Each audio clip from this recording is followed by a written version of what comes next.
វីដេអូថ្ងៃនេះមានជាការ excited ខ្លាំងមែនតើក្នុងការ unboxing ដឹកអាយុប៉ុន្តែរវល់ពេលអត់បានបាត់ខ្ញុំ excited ក្នុងនាមជាអ្នកដែលស្រឡាញ់ពណ៌ហៀងប្រោននេះចឹងហើយសារយើងខ្មៅដែរប្រើរបស់លិចអត់ល្អតែ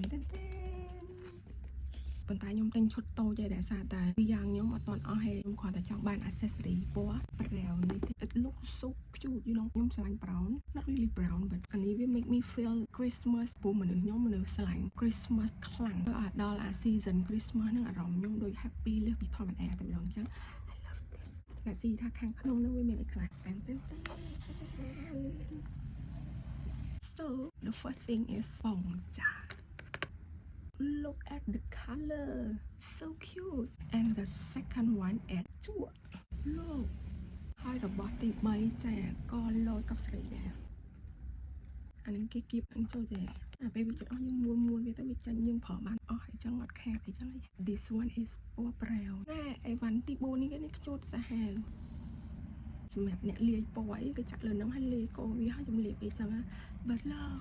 it's Christmas and last but not least ខ្ជូតខ្លាំង